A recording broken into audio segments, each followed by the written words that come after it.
আরও অভিনন্দন জানাই মাননীয় স্পিকার, আপনি এই মহান ত্রয়োদশ সংসদের স্পিকার হিসাবে মনোনীত হওয়ার জন্য আমার জেলার পক্ষ থেকে এবং আমার আসনের জনগণের পক্ষ থেকে আপনাকে অভিনন্দন এবং শুভেচ্ছা জানাচ্ছি।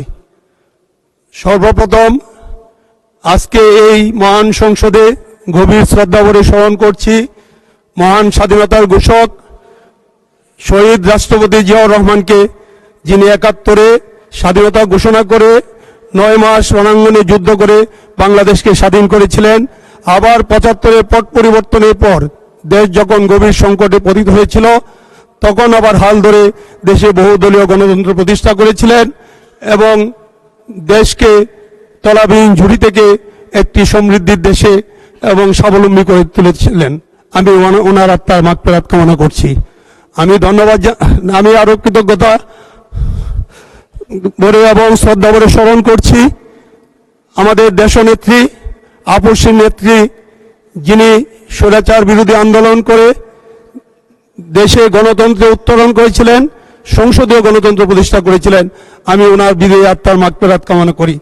আমি আরো শ্রদ্ধা ভরে স্মরণ করছি এই ২৪শে জুলাই আগস্ট আন্দোলনে যারা শহীদ হয়েছেন, যারা জীবন বিলিয়ে দিয়ে এই গণতন্ত্র উত্তরণে পথ সুগম করে দিয়েছিলেন, তাদের আত্মার মাগফিরাত কামনা করছি। আমি আরো আত্মার মাগফিরাত কামনা করছি আমাদের উদীয়মান ক্রীড়া সংগঠক মরহুম আরাফাত রহমান কুকু, যিনি রাজনৈতিক প্রতিহিংসার শিকার হয়ে বিদেশের মাটিতে মৃত্যুবরণ করতে হয়েছিল। আমি ওনার আত্মার মাগফিরাত কামনা করছি। আমি আরো শ্রদ্ধা ভরে স্মরণ করছি ভাষা আন্দোলন, মহান মুক্তিযুদ্ধ এবং বিগত ১৭ বছর স্বৈরাচার বিরোধী আন্দোলনে যারা শহীদ হয়েছেন, তাদের আত্মার মাগফিরাত কামনা করছি।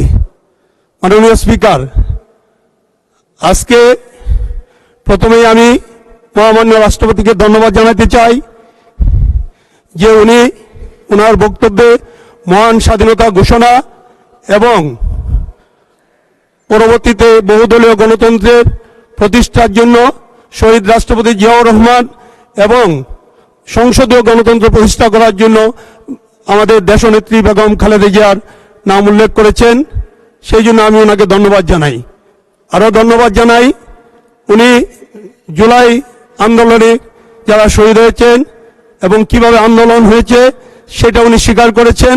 পাশাপাশি বিগত ১.৫ যুগে যে সমস্ত লোকজন আমাদের বিশেষ করে খুন, গুম, নির্যাতনের শিকার হয়েছেন, তাদের ব্যাপারে যে উনি স্বীকার করেছেন, সেই জন্য আমি এই মহান রাষ্ট্রপতিকে ধন্যবাদ জানাই।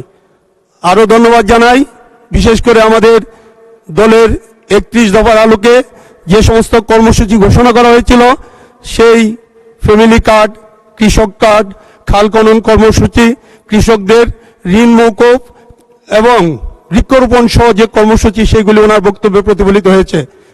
এবং এটা আজকে গর্বের সঙ্গে বলতে চাই যে এটা বাংলাদেশ না, পৃথিবীর ইতিহাসে বিরল যে একটা সরকার গঠন হওয়ার হাতের কালি মোছার আগেই অধিকাংশ কর্মসূচি বাস্তবায়িত হয়ে গেছে এবং বাস্তবায়িত দিন আছে এবং বাকিগুলি হবে।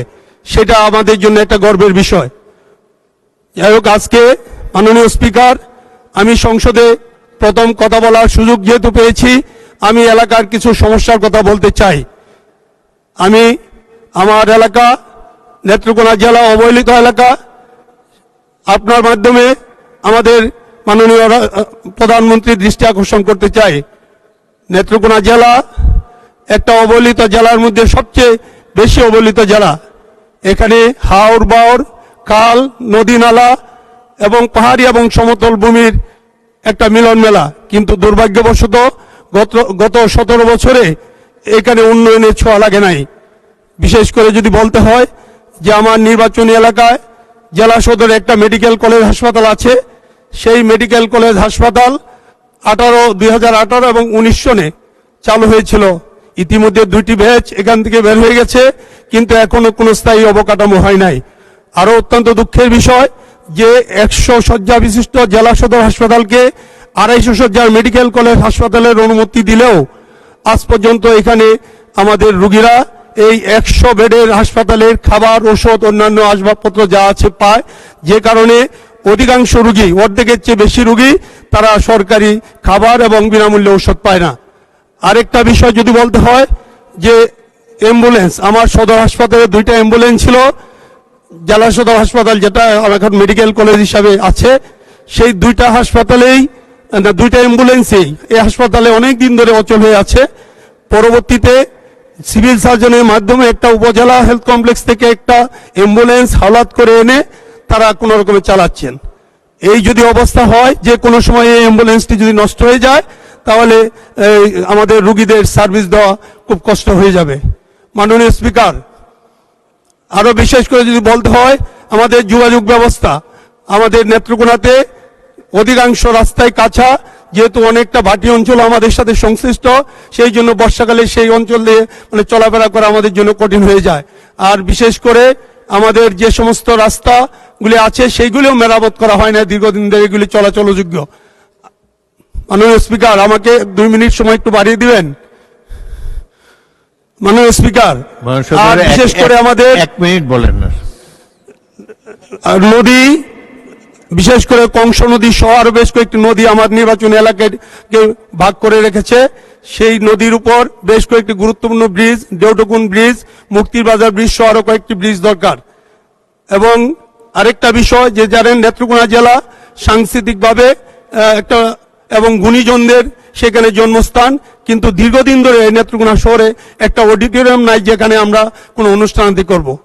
আরো অনেক কিছু আমাদের নাই, আমরা যদি বলে শেষ করতে পারবো না। আমি আপনার মাধ্যমে আমাদের মাননীয় প্রধানমন্ত্রীর দৃষ্টি আকর্ষণ করছি। পরবর্তী বক্তা মোহাম্মদ মুজিবুর রহমান চৌধুরী।